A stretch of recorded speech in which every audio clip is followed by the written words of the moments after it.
Ok, perfecto.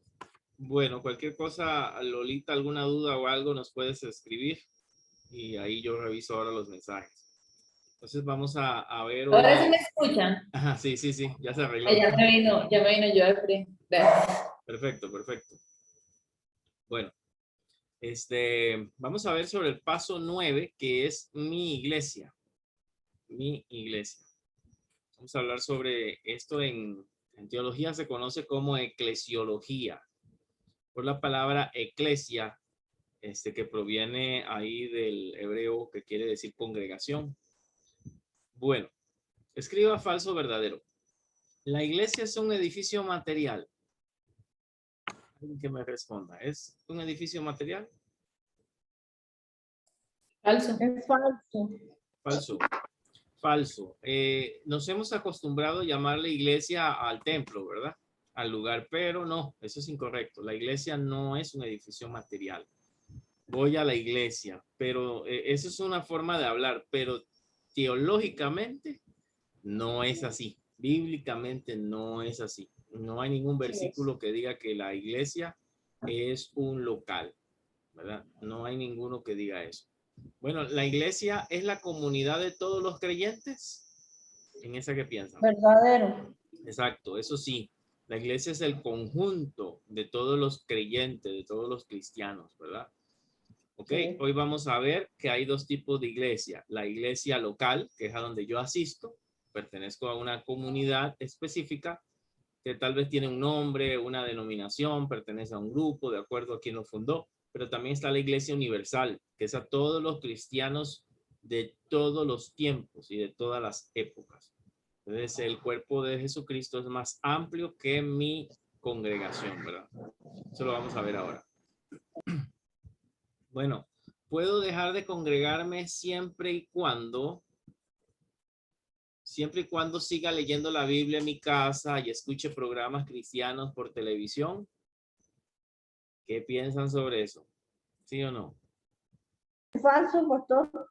Falso, exactamente. Bueno, hoy en día estamos luchando con esta idea, porque debido a que es cierto que la iglesia no es un local y algunos hasta cuando vino el tema del COVID predicaron mucho de eso, que la iglesia no es un local, que la iglesia son las personas y podemos ser iglesias a través del Zoom, a través del WhatsApp y todo.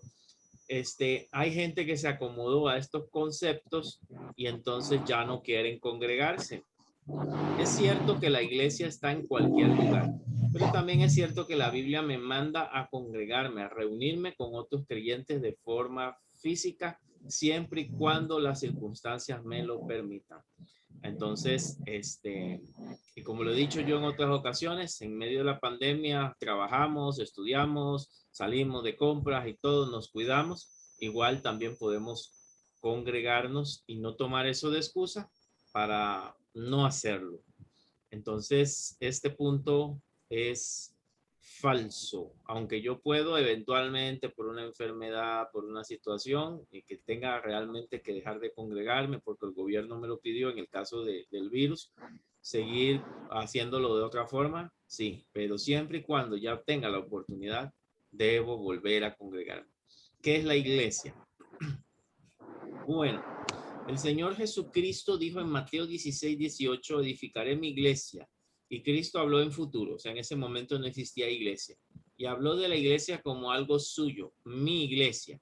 La iglesia le pertenece a Jesucristo, no le pertenece a nadie, ni a los líderes de la iglesia, ni a la misma denominación, aunque ellos son los que administran ciertas cosas, ni al pastor, ni a nadie que no es a la iglesia, al Señor. El Señor es el dueño de la iglesia, porque Él fue el que pagó el precio por ella. Esta iglesia que Cristo iba a construir, a edificar, sigue creciendo. Y la iglesia es la manifestación visible de Cristo ante el mundo. O sea, nosotros somos los que representamos a Cristo en la tierra. Eso ténganlo muy en cuenta. Somos representantes de Cristo. En un sentido, la iglesia es universal, pero tiene a la vez una manifestación local, lo que le hablé. Hay una iglesia universal, pero también hay una iglesia local. La local es un lugar bueno, un lugar no, un grupo de personas que asisten o se reúnen en un lugar determinado. Entonces en la Biblia usted va a encontrar estos dos conceptos. Iglesia de un sentido universal, de todo el que ha creído en Jesucristo es iglesia, aun los que ya murieron. Y la iglesia en el sentido de un grupo de personas que están en un lugar determinado. Bueno, la iglesia en Heredia, la iglesia en tal lugar, ¿verdad? Una iglesia local. Y en la Biblia utilizan los dos términos, a veces para referirse a la iglesia en un sentido general de todos los creyentes y en otro sentido para referirse a la iglesia, por ejemplo, la iglesia que está en Corinto, la iglesia que está en Roma, para referirse a una iglesia local. Tomen en cuenta esto cuando hagan sus estudios bíblicos, cuando lean la Biblia, si se está refiriendo a la iglesia en un sentido teológico, a un sentido más amplio, o se está refiriendo a una iglesia ubicada en un lugar.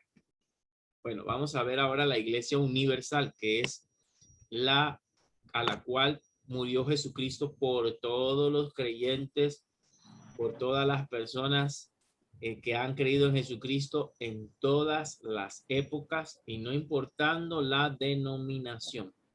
Cuando hablo de denominación es que si yo soy centroamericano, si soy bautista, si soy presbiteriano, iglesia evangélica presbiteriana, no importando eso, sino viendo que la persona haya aceptado a Jesús como su Salvador.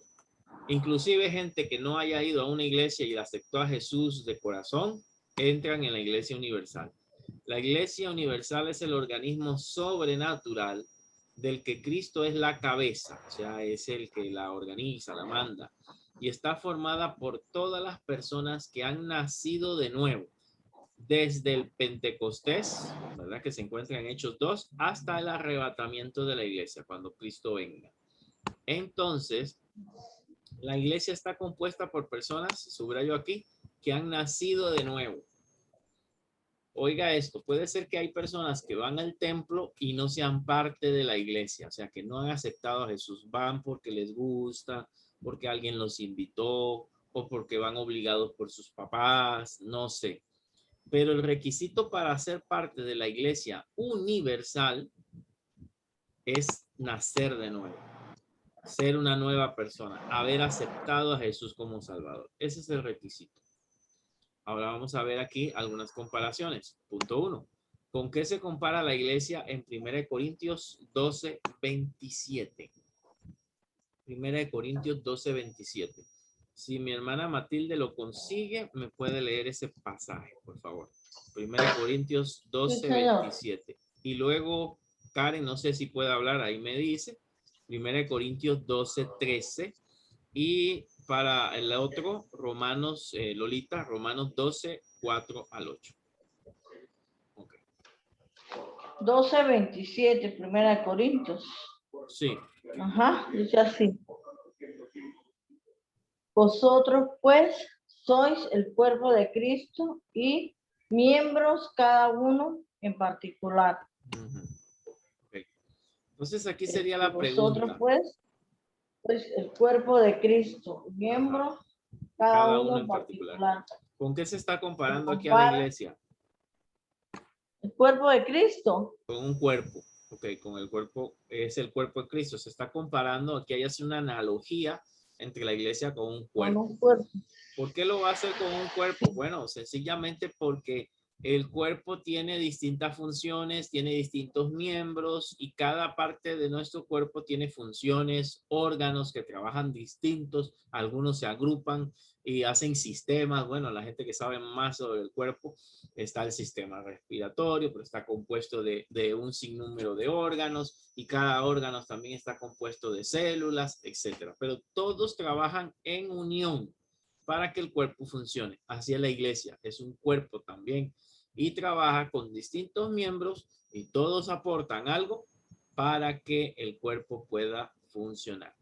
Bueno, se compara un cuerpo con un cuerpo. Sí, con el cuerpo. ¿Quiénes componen ese cuerpo? Bueno, la iglesia. La iglesia está compuesta por todos los creyentes en Cristo, los que han sido regenerados por el Espíritu de Dios. Y no sé si Karen pueda leerme 1 Corintios 12, 13. Sí, pastor, ya se la leo. Listo. Porque por un solo espíritu fuimos todos bautizados en un cuerpo, sean judíos o griegos, sean esclavos o libres, y a todos se nos dio un beber de un mismo espíritu. Ok, perfecto. Este pasaje lo vimos cuando hablamos del Espíritu Santo y cuando le estudiamos de que el Espíritu Santo está en todos los creyentes. Hablen en lenguas o no hablen en lenguas, hagan esto o no. Todos fuimos bautizados y que el bautismo aquí no quiere decir hablar en lenguas como enseñan en otras congregaciones o caerse o llorar. No, que el bautismo es tener el Espíritu Santo. En el momento que hemos creído, hemos sido bautizados por el Espíritu Santo. Bueno, este bautismo es el que nos hace ser parte de la iglesia universal. ¿Okay? Cuando aceptamos a Jesucristo, pasamos a ser parte de la iglesia universal. Esto tiene algo simbólico también en la tierra. Hay un bautismo terrenal que me hace ser parte de la iglesia. ¿Cuál es este bautismo terrenal? Bueno, cuando me bautizan en agua, entonces yo formo parte de la congregación X. Generalmente, la mayoría de congregaciones, uno de los requisitos ya para ser miembro en propiedad ya de la iglesia, ya con todos los derechos y todo lo demás, es pasar al bautismo en agua. Luego vamos a hablar sobre eso, sobre qué pasó si me bautizaron antes, qué pasó si tal religión me bautizó. Vamos a estudiar un poquito sobre eso. Pero bueno, así espiritualmente es aceptando a Jesucristo, viene el Espíritu Santo en mi vida, Él me bautiza espiritualmente y soy parte de la iglesia. Entonces, igual como si fuera un requisito ya físico. Entonces yo puedo ser, por ejemplo, yo acepté a Jesús hoy y entregué mi corazón. Yo soy parte de la iglesia de Jesucristo. Si Cristo viene, me voy con Él. Si muero, me voy con Él. Tal vez no me he bautizado todavía en agua. Tal vez no estoy sirviendo en la iglesia. Tal vez no me ha dado tiempo, ¿verdad? De tomar otro compromiso. Pero ya yo soy parte de la iglesia de Jesucristo. Tal vez no de una iglesia terrenal, pero sí ya de la iglesia de Jesucristo en el sentido de que Él ya me aceptó como su hijo. Quiero aclarar esto porque las iglesias entonces van a tener un requisito para reconocer a sus miembros. Eso es aparte, eso es distinto a esto. ¿Qué ha dado Dios a los miembros de la iglesia? Según Romanos 12, del 4 al 8. Yo era, ¿verdad? Sí, no sé si es muy largo, ¿verdad? Si no, lee los primeros, a ver, 4, 5, 6, primeros dos y después te digo si sigues con los demás. Ok. Ajá. Porque de la manera que en un cuerpo tenemos muchos miembros, pero no todos los miembros tienen la misma función, así nosotros, siendo muchos, somos un cuerpo en Cristo y todos miembros los unos de los otros, de manera que, teniendo diferentes dones, según la gracia que nos es dada, si el de profecía, úsese conforme a la medida de la fe. Okay. Ahí va mencionando algunos nombres que Corintios, 1 Corintios capítulo 12 también menciona de dones que se usaban en aquella época. La palabra don viene de la palabra carisma, o sea, por eso dice, esa persona tiene mucho carisma, tiene mucha dones, muchas habilidades. Don quiere decir habilidad, capacidad. Generalmente esa palabra quiere decir regalo. O sea, es un regalo que Dios te dio, una habilidad que solamente tú tienes, una capacidad que solamente tú tienes. Y ahí mencionan algunos. De esto se ha discutido si solamente los que aparecen en la Biblia son los únicos dones que existen. Va a haber don de servicio, va a haber don de profecía, que algunos dicen que es predicación, va a haber don de enseñanza, va a haber otros dones. Otros dicen que no, que tal vez es un ejemplo limitado de todos los dones que pueden existir y otras personas pueden desarrollar otros dones. Bueno, eso lo estudiarán en algún momento más aparte, la diferencia entre dones y habilidades, que parecen lo mismo, pero no. ¿Qué Dios le dio a todos los miembros de la iglesia según este versículo? Le dio dones. Dones. O sea que usted piense que son habilidades normales o habilidades sobrenaturales. Eso después se estudiará. Pero lo importante es que es una capacidad que Dios te da para hacer algo para su obra. Es una capacidad. El don de pastor. Hay gente que quiere ser pastor y no pueden. O se meten a ser pastor y hacen dañar a la iglesia, a la gente. O cualquier otro don de liderazgo, ¿verdad? Tiene otros nombres en la Biblia, el que preside, el que dirige, la habilidad de llevar a la gente a un culto, a meterse con el Señor, etcétera. Entonces, no todos tienen los mismos dones y habilidades, pero Dios le dio a la iglesia distintos dones para que la iglesia pueda funcionar.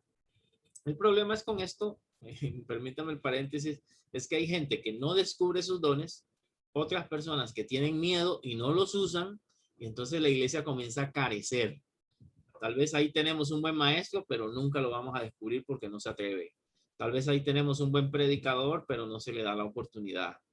Tal vez ahí tenemos escondido un buen músico, pero nunca él dijo que sabía tocar un instrumento, etcétera, ¿verdad? Entonces, todas estas habilidades son importantes para que la iglesia avance, no solamente la del pastor, todas. Por eso es un cuerpo. Entonces, ¿quién es la cabeza? Según Efesios 4:15, vamos a buscarlo.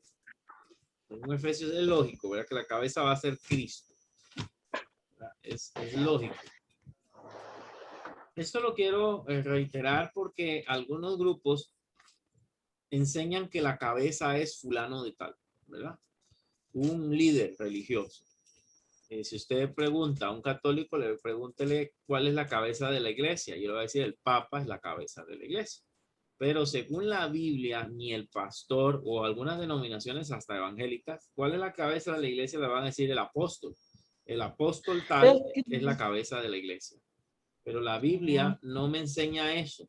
La Biblia me enseña que la cabeza, el que manda, según el versículo 15 de Efesios 4, es Cristo, sino que siguiendo la verdad en amor, crezcamos en todo en aquel que es la cabeza, esto es Cristo. Todos los demás, como dice Pablo, somos administradores, somos servidores. Algunos pueden tener un puesto más alto que otro, pero todos somos servidores. Es como un gerente, ¿verdad? Si hablamos del pastor o lo que llaman apóstol en otros lugares. Solo somos gerentes de la obra del Señor, pero el verdadero dueño es Dios. Y si quiere nos despide o pone a otro. Solamente somos administradores. Es como una empresa. Hay un gerente, pero él no es el dueño. Él solo administra. Tiene que dar cuentas a otro. Anda, manda, gobierna, pero no es el dueño. Es igual. La cabeza es Jesucristo. Ni el pastor, ni el líder, ni el papa, ni ninguno, ni padre, llámese obispos en otras denominaciones o grupos. Nadie es dueña de la iglesia, solamente Jesucristo. Solo nosotros administramos. Según Efesios 1:12, ¿para qué existe la iglesia? Yo lo tengo a mano en esta casa, entonces voy a leerlo yo de una vez. A fin de que seamos para alabanza de su gloria. Nosotros los que primeramente esperábamos en Cristo. Entonces la iglesia existe para alabanza de la gloria de Dios. Somos llamados para alabar a Dios, tanto nosotros o que la gente alabe a Dios por las buenas obras que nosotros hagamos. Estos pasajes que dicen lo mismo. Cuando la iglesia empezó en Hechos, la Biblia dice que la gente alababa a Dios por esa iglesia. O sea, esa iglesia hacía ayuda social, esa iglesia hacía muchas cosas que la gente se acercaba y alababa a Dios por esa iglesia. Entonces, somos llamados para la alabanza de Dios. ¿Cuál es la misión de la iglesia? Bueno, en Luz y Esperanza, ¿verdad? Eso es algo que se repite muy constantemente para las hermanas que son de luz. Mateo 28:18, ¿verdad? Nos manda a hacer ¿qué? La gran comisión. Discípulos. La gran comisión nos manda a hacer discípulos a todas las naciones, ¿verdad? O sea, eso es una labor de la iglesia, sí, pero es una labor de cada uno. Cada uno tiene que hacer discípulos. Discípulo es un seguidor de Jesucristo. Ganar personas o ayudar a que las personas se afirmen en el Señor. Hacer discípulos. Mateo 28, versículo 18. Jesús se acercó y habló diciendo, toda potestad me dada en el cielo y la tierra. Por tanto, id y hacer discípulos a todas las naciones. todas las naciones, bautizándolos en el nombre del Padre, del Hijo y del Espíritu Santo, enseñándoles que guarden todas las cosas que os he mandado. He aquí, yo estoy con vosotros todos los días hasta el fin del mundo. Entonces, Dios nos manda a ser discípulos. Y por allá por Tito se nos dice hacer discípulos que hagan más discípulos, que hagan otros. La iglesia local. Ya hablamos de la universal. Entonces, la universal es todo aquel que ha creído en Jesucristo. Pero ¿cuál es la iglesia local? La iglesia local va a ser el grupo de personas nacidas de nuevo, bautizadas y organizadas para glorificar a Dios, edificarse mutuamente y proclamar el evangelio. Vea que aquí va a hablar de grupos de personas. Las otras también son personas, por supuesto, pero estamos hablando gente en todo el mundo, universal, y hasta los que ya murieron, todos los que han sido parte de la iglesia. Pedro es parte de la iglesia universal, Pablo parte de la iglesia universal, la misma María, la Virgen María fue parte de la iglesia universal porque estuvo en Hechos alabando a Dios, esperando la venida del Espíritu Santo, etcétera. Pero aquí la iglesia local es a la que en la cual yo me reúno, en la cual yo me alimento, en la cual yo escucho la palabra, el lugar a donde yo voy. Es un lugar, no un lugar, sino es un grupo determinado donde yo asisto. Okay. Bueno, para descubrir, antes de pasar a esto, Dios ha dado a cada creyente un don espiritual. Romanos 12 habla de los dones, pueden revisarlo si quieren profundizar. Ya vimos algo. Efesios 4:11 habla de dones que son más como ministerios, ¿verdad? Pastor, evangelista, profeta, maestro, apóstol. Y 1 Corintios 12 habla de otra lista de dones. Estos nos hablan de varios tipos de dones. Por ejemplo, algunos de los dones son servir, creo que eso habla en Romanos, exhortar. Exhortar es como aconsejar, gente que tiene la habilidad de dar consejos, que sirven para consejería. En el caso del pastor, se le piden a los pastores que tengan varios dones, por ejemplo, el de consejería, el de la predicación, el de la enseñanza, varias combinaciones de dones para su función. No lo vamos a tener todo, pero don de fe, esto es una fe para alcanzar proyectos y cosas. Don de sabiduría, aquí se está hablando de esto tiene que ver mucho también con la consejería. La persona tiene palabra de sabiduría, tiene sabiduría al hablar, al enseñar, pero también al aconsejar. El don de misericordia también se muestra ahí. Misericordia, todos podemos tener misericordia, pero son personas que no se quedan con ver a alguien en la calle, sino que inventan un proyecto, que tratan de ayudar, que atienden a los necesitados, que tienen un dolor al ver a un niño huérfano. Esos son gente que tiene don de misericordia. Presidir o administrar, aquí se discute mucho si es liderazgo. Se cree que tiene que ver con gente que tiene liderazgo para guiar a otros. Son los que van a estar en grupos de mujeres, grupos de jóvenes, son líderes, presiden, administran. Enseñar, ¿verdad? Predicar y enseñar, para algunos no es igual, pero sí es diferente. Predicar, yo expongo una idea y para que la gente la escuche y crea en lo que le estoy diciendo, y enseñar es lo que estamos haciendo aquí, es tomar el tiempo para explicar palabras, y más si alguien tiene una duda, le escucho, le respondo. Es diferente la dinámica. Donde dar, no es solamente dar la ofrenda, sino son gente que siempre están apoyando la obra de Dios más allá de lo normal. Donde evangelismo, personas que aman hablarle a otros de Cristo constantemente. Todos tenemos que evangelizar, pero esta gente lo hace todo el tiempo.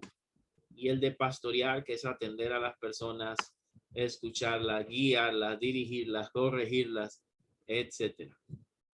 ¿Sabe usted cuáles son sus dones? Algunos, caso Lolita está empezando, tal vez pueda decir que no, tal vez tenga una idea. Usted podría saberlo orando, sirviendo en la iglesia y pidiéndole a los hermanos que le digan qué habilidad observan en usted. Para esto es prueba y error. ¿Cómo me doy cuenta si tengo un don? Si intento hacer algo, no me sale, pruebo con otra cosa. Traté de enseñar a los niños y no me gustó. Entonces tengo algo de voz, vamos a probar.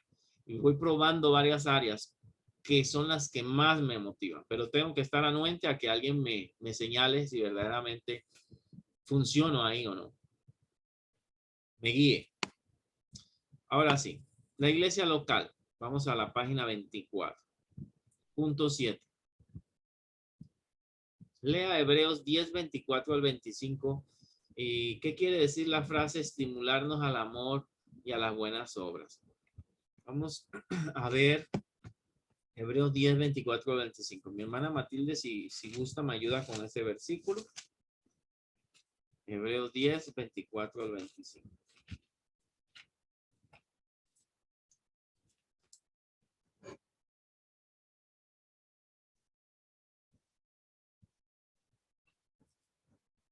Cualquier cosa tiene muteado el micrófono, ¿verdad? Si fue el caso.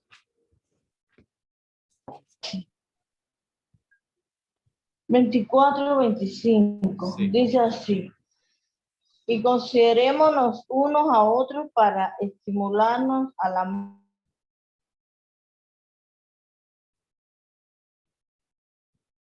amor y a la buena costumbre, sino exhortándonos, y tanto más cuanto veis que aquel día se acerca. Amén, muchas gracias.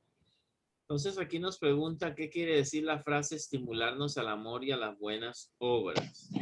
Tal vez tendríamos que cambiar como la palabra aquí que se utiliza para estimular, como para poder entenderlo mejor. Lo que quiere enseñar aquí es que debemos motivarnos al amor y a las buenas obras. ¿Cómo me motivo? Según el pasaje, si leo el versículo 25, cuando me congrego.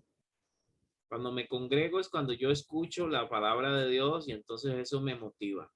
Cuando estoy entre hermanos que están dando acciones de gracias y entonces ellos están diciendo Dios me ayudó tal cosa, entonces tal vez yo estoy con algún problema en la fe y eso me motiva. Al estar con personas que están pasando lo mismo que yo, al compartir con ellos, todas estas cosas me motivan. Si no lo hago, poco a poco también me puedo ir enfriando y apagando. Por eso dicen, no dejando de congregarnos como algunos tienen por costumbre. Imagínense que desde aquella época habían personas que se mal acostumbraban a no congregarse. Dice, sino exhortándonos. Entonces significa que en la iglesia encuentro quien me exhorte, quien me aconseje, quien me corrija, aunque sea con la prédica. O sea, estoy en ese contacto. Es cierto que yo puedo ver un video, pero no es igual. Tal vez mucha gente no le pone la atención debida, están haciendo otra cosa mientras están poniendo ese video, no se concentran. Habrá quien sí saque el tiempo, por supuesto, pero no hay nada más como ir, congregarse y estar presencialmente con los hermanos. Dice más cuando veamos que el día del Señor se acerca y más con todo lo que estamos viendo, hermanos. O sea que es tiempo de buscar del Señor. Así que estimularnos puede ser motivarnos al amor y a las buenas obras. Es en la iglesia donde puedo oír los anuncios, donde puedo oír los proyectos que tienen, si están ayudando a un misionero, si están ayudando a una persona. Y esto me puede motivar ¿a qué? A hacer buenas obras. ¿Enseña la Biblia que el creyente debe ser parte de una iglesia local? Sí, aunque hoy gente dicen que no, pero el texto me dice que sí. Pero Hebreos 10, 25. ¿Por qué? Bueno, ya las razones la vimos. Porque el día del Señor está cerca. Esa es una. Porque necesito que me exhorten. Necesito escuchar la palabra de Dios. Necesito que me corrijan. Entonces hay gente que se hacen solo su propio evangelio, solitos en su casa. Es que yo aquí conozco al Señor, yo leo la Biblia, pero ¿será que la estás estudiando bien? ¿Será que ahí la interpretas bien? ¿Será que te la están explicando bien? Hay muchas cosas. Y la persona que se aleja generalmente se hace sus propias ideas y hasta equivocadas. Y a veces así surgen algunas sectas con grupos que ya no quieren ni reunirse, pero sí se reúnen solos a interpretar a su propio gusto las cosas. Entonces necesito estar en contacto con la congregación. 8. ¿Qué otras cosas hacían juntos los creyentes en la iglesia de Jerusalén? Nos está pidiendo Hechos 2:42. Si Karen me puede ayudar con este versículo. Hechos 2:42. Sí, pastor, ya se lo digo a Oscar. Ok, listo.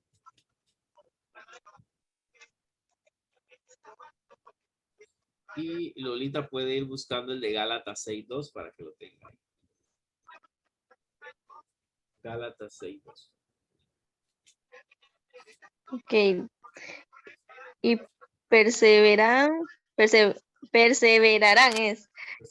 doctrina en la doctrina de los apóstoles, en la comunión unos con otros y en el partimiento del pan y en las oraciones. Ok, habían varias cosas que hacían juntos, ¿verdad? Ya Karen las leyó. El verso 42 nos dice de que ellos compartían, ¿qué cosas? Bueno, nos dice que tenían comunión, ¿verdad? O sea, había comunión unos con otros. Partían el pan, eso significa de que ellos compartían los alimentos. Parece que el pan era tanto la cena del Señor como comida. O sea, ellos comían en el templo. Habían eventos de comida. Eso, todos sabemos que la comida une. En todos los eventos que hay, habían comida. Y oración. Entonces ellos eran una comunidad que compartían tiempos de comunión, tiempos de comida y tiempos de oración. Interesante eso. Verso 9. Al ser miembro de la iglesia, usted debe ayudarla. ¿En cuál manera podría ayudar a su iglesia? Entonces son como responsabilidades que tenemos nosotros como miembros de la iglesia. Por lo menos en nuestra denominación, la Iglesia Centroamericana, hay unos puntos que cuando alguien es miembro de la iglesia, se le llama deberes y derechos.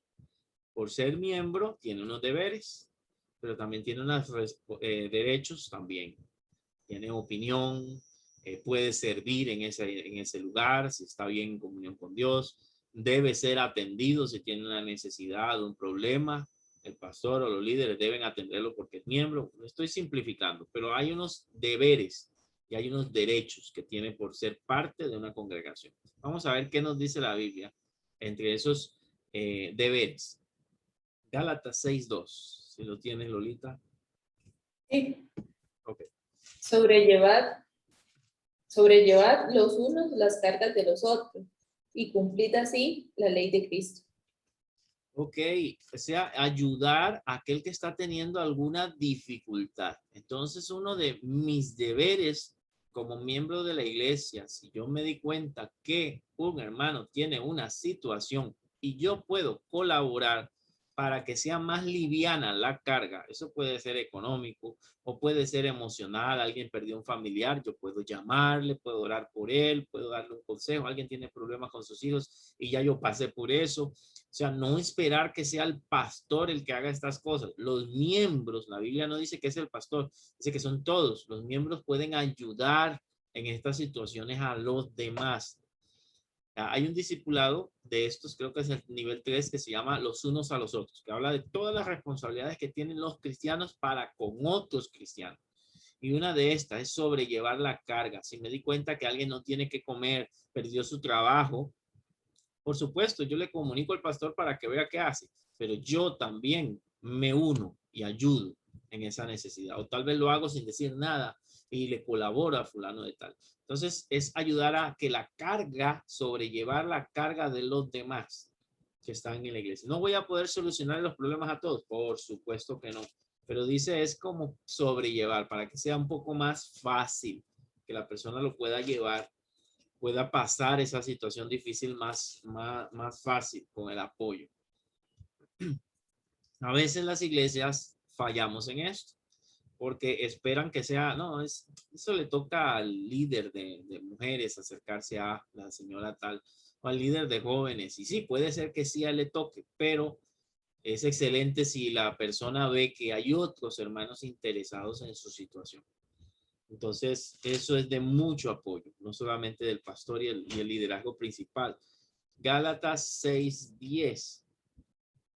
Entonces, a ver, voy a buscarlo, Gálatas 6:10. Nos dice así, así que tengamos, es casi la misma idea, si, según tengamos la oportunidad, hagamos bien a todos y mayormente a la familia de la fe.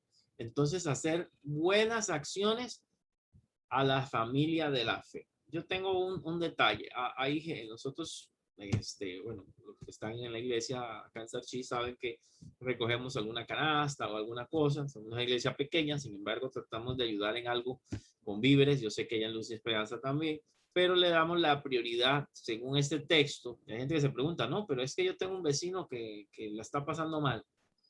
Pero si yo tengo a alguien dentro de la iglesia que la está pasando mal, el texto me dice, y otros pasajes más, mayormente a los de la familia de la fe. Mi responsabilidad es con los de la casa primero. Y cuando ya los de la casa ya se suplieron, entonces podemos ver otros, porque en la casa todos están bien, entonces vamos a ayudar.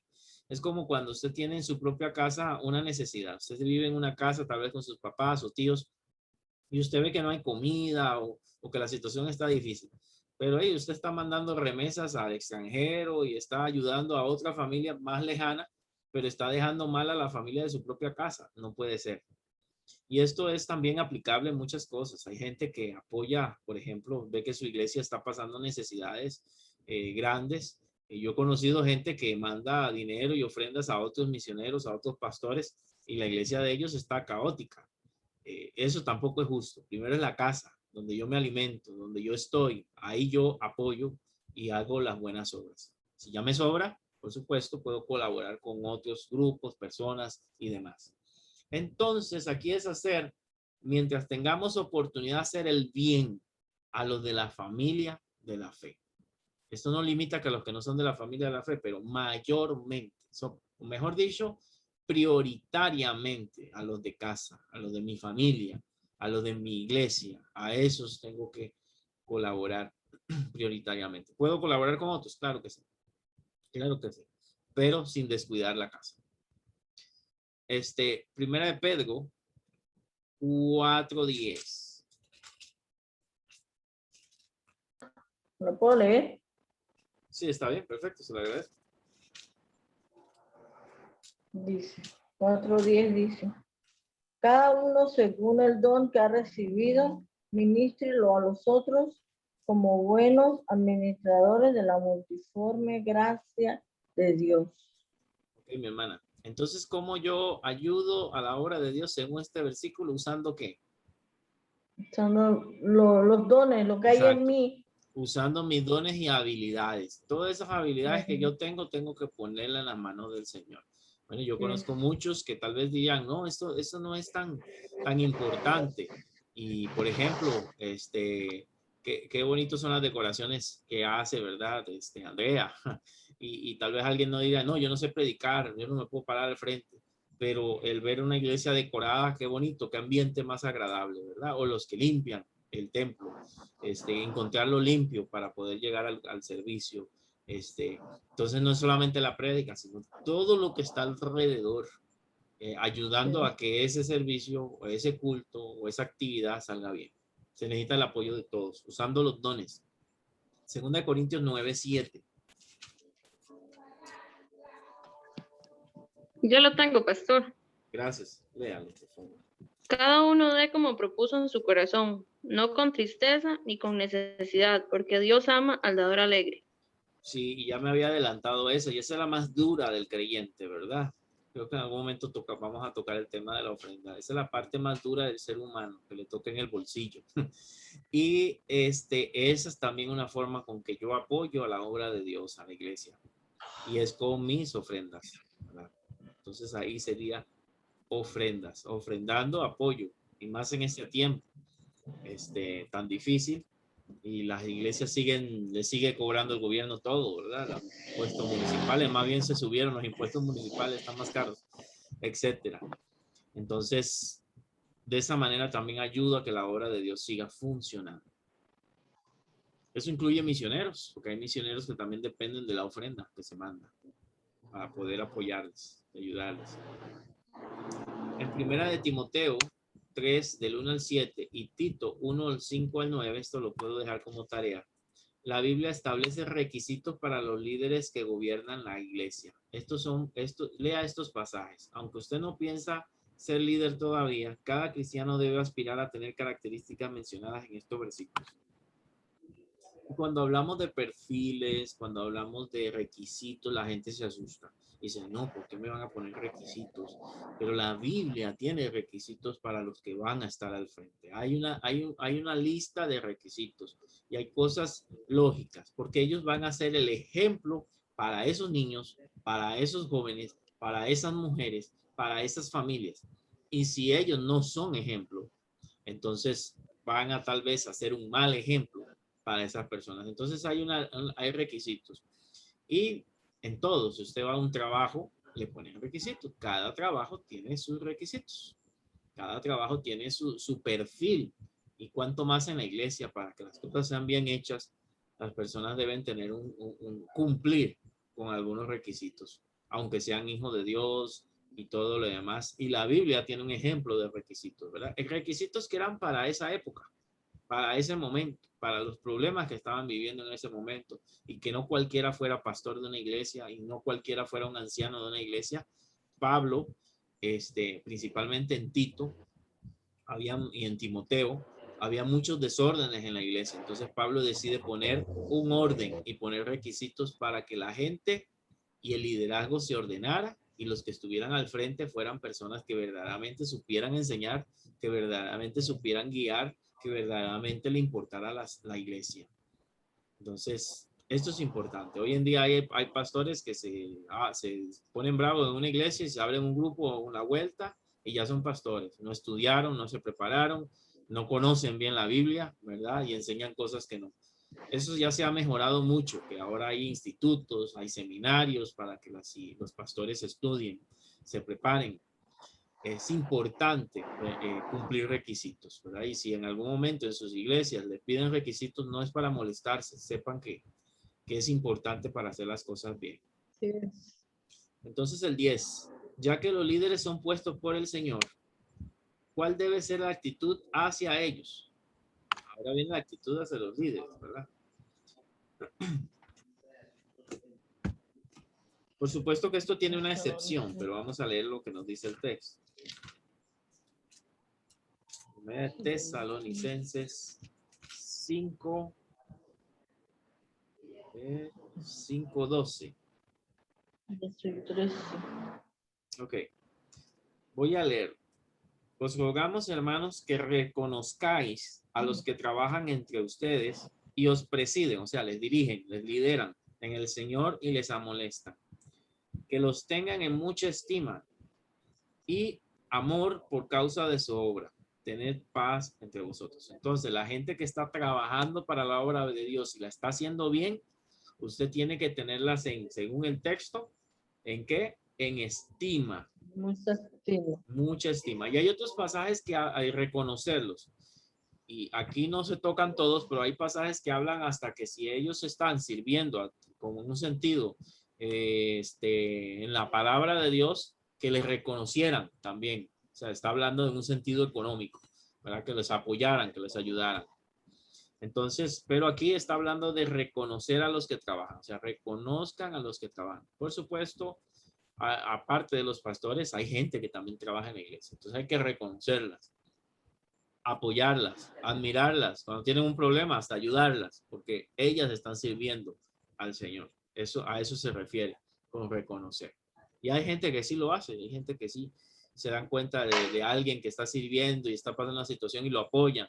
Eso es sano y eso es saludable. Eso es reconocer a los que están sirviendo en la obra del Señor. Hebreos 13:17.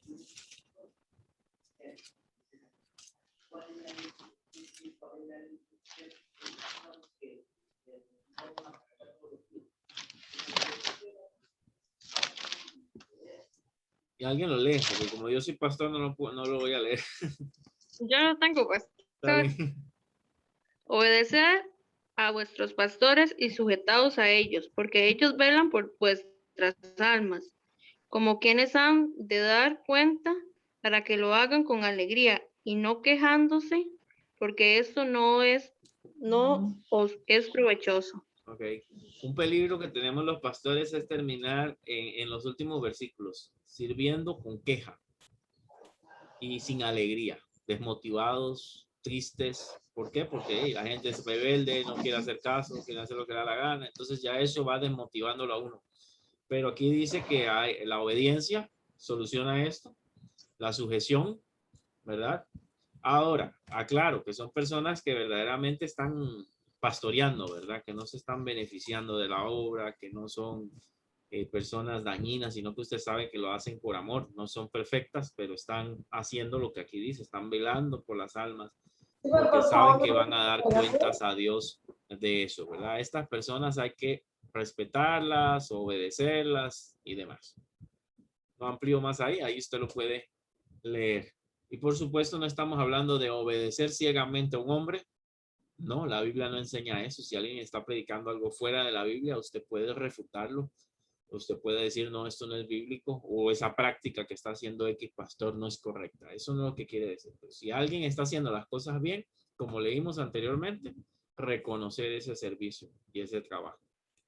No solamente del pastor, porque hay pastores, no eran solamente como ahora, el principal, ¿no? Sino era un equipo. En ese tiempo se le consideraba pastor a todos los ancianos, o ancianos, obispos, presbíteros, todas esas palabras que usa mucho la Iglesia Católica y algunas iglesias evangélicas, eran pastores. Pero de ese equipo de ancianos, como usa la centroamericana, habían uno o dos que se dedicaban a predicar. Y estos generalmente eran apoyados también en forma económica. Era un poquito distinto a nuestros días, donde solamente a veces hay pastores solos, ¿verdad? Eran equipos de trabajo. Bueno, que ya vimos, esto es muy importante, el 11. ¿Cuál es la responsabilidad de la iglesia con los miembros extraviados? A veces pensamos que no hay responsabilidad para con ellos, pero esto es interesantísimo. ¿Qué pasa si algún miembro comete un pecado, algo escandaloso, algo que deja feo la iglesia? ¿Cómo lo manejamos?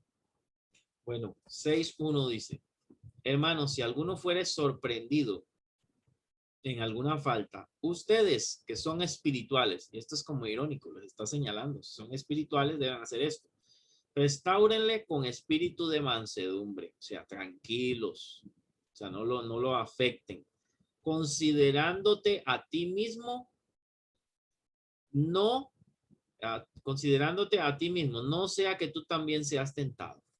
O sea que si yo soy pastor, líder y me toca ver un caso de alguien que haya cometido un pecado y todo, tengo que tratarlo con amor, con mansedumbre, sabiendo que yo también soy humano, que también puedo ser tentado, que aunque no caí en eso, no tengo que juzgar a la persona, sabiendo que yo también puedo pecar y puedo pecar en otras cosas. Esa es la actitud. Y aquí dice restaurándole. ¿Y qué es restaurar? Aquí la palabra restaurar se refiere a poner un hueso en su lugar para que solde. Esa era la idea. Significa que voy a ayudar a la persona a que abandone ese pecado, a que mejore, a que domine esa situación y que vuelva a ser como antes. Vuelva el hueso a estar en su lugar.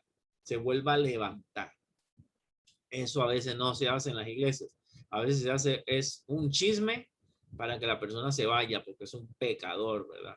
Y eso no es la actitud correcta. La actitud es de nosotros atenderla. No sé si usted ha visto si han tenido contacto con algunos testigos de Jehová. El testigo de Jehová, si alguien comete un pecado o algunas cosas que ellos llaman pecado, le deja de hablar la familia. No la tratan hasta que la persona cambie y a veces las expulsan. La expulsión o la excomunión en la Biblia es el último recurso. Es cuando una persona no quiere cambiar y aún así quiere seguir congregándose, haciendo todas las cosas feas que está haciendo y dejando en mal el testimonio de la iglesia. Ahí sí hay que hablar con ella y tomar otras medidas. Pero siempre el espíritu es para que la persona cambie, para que la persona se restaure, para que la persona se arrepienta, para ayudarla con ese problema. Llámese el pecado que sea, droga, homosexualidad, lo que sea. Hay que tratar de ayudar a la persona. Si ella no quiere, es otra historia. Con espíritu de mansedumbre. Y si yo me voy al versículo 2, sobrellevar los unos las cargas de los otros. Para mí está hablando del mismo tema. de ayudar a esa persona a salir de esa vergüenza porque fue sorprendida en algo, ¿verdad? En algo malo. Entonces ayudarla a salir adelante y a dominar ese pecado y a vencer. Esa es la actitud de los cristianos, no juzgar, sino ayudar. Bueno, aquí ya se las dije, en el verso 12. Entonces, al corregir a un hermano desviado, ¿con qué actitud debo hacerlo? Mansedumbre, con ganas de ayudar, no de criticar, etcétera. El problema más grande es cuando se dan pecados entre familias de la iglesia. Esas cosas afectan montones. Sin embargo, siempre hay que tratar de buscar la restauración. La familia, la iglesia, perdón, por ser una familia, tiene la responsabilidad de velar por el bienestar de sus miembros. Hay momentos en que la disciplina, una palabra que ya no se usa hoy, que es casi pecado, es necesaria para conservar el testimonio y la pureza de la iglesia. Es un acto de amor y de preocupación hacia los miembros de la iglesia. La disciplina es una de las cosas que Dios usa para estimularnos al amor y a las buenas obras. ¿Qué es disciplina? Bueno, hoy en día se habla de restauración. Si alguien cometió una falta y está liderando o está al frente de un grupo, por responsabilidad es mejor que deje ese grupo por un tiempo hasta que mejore esa área, ese pecado en el cual cayó, alcoholismo, lo que sea. Porque no es correcto que yo, porque amo a mi hermano, lo deje liderar y entonces lo que estoy haciendo es que las demás personas hablen mal de él, chismeen a la espalda de él y hasta de toda la iglesia y la gente de afuera, mira cómo tienen a este allá adentro haciendo esto y esto, qué hipócritas. No, hay que corregir. Y a veces la corrección implica suspender, no tal vez eliminar, no, pero suspender a la persona de su responsabilidad, como sucede con los ministros hoy en día, que sale un chisme de algo y a veces tienen que retirarse del cargo hasta que se esclarezca la situación. Entonces, para conservar el testimonio, hay veces hay que apartar a la persona del cargo para que arregle la situación, arregle el problema con su familia, si fue un adulterio, lo que le llame, lo que usted quiera mencionar, restaure su vida y entonces más adelante pueda volver a un puesto similar. Si verdaderamente logró cambiar y logró dominar esa situación. Entonces eso es un balance entre el amor y la disciplina. Las dos cosas tienen que haber, ¿verdad? Entonces, para que tomen en cuenta que estas situaciones también, eso se ve en las iglesias y esto se llama en teología, eclesiología o también administración de iglesias. Eso también se maneja como gobernar o tomar decisiones dentro de una iglesia, para los que quieran, para aquellos que en algún momento les interese este tipo de estudios. Bueno, hasta aquí llegaríamos y nos queda el versículo correspondiente, ¿verdad? Para la próxima semana. Hebreos 12, 24 al 25. Y considerémonos unos a otros para estimularnos al amor y a las buenas obras. Yo lo dejaría hasta aquí para aprenderme una parte. Luego, no dejando de congregarnos como algunos tienen por costumbre. Y la tercera parte, sino exhortándonos y tanto más cuando veis que aquel día se acerca. Entonces, y considerémonos unos a otros para estimularnos al amor y a las buenas obras, no dejando de congregarnos como algunos tienen por costumbre, y tanto más cuanto veis que aquel día se acerca. Hebreos 10, 24 al 25. No olviden los versículos, hermanos. No los olviden. Bueno, eso sería por esta ocasión. Es importante que nosotros podamos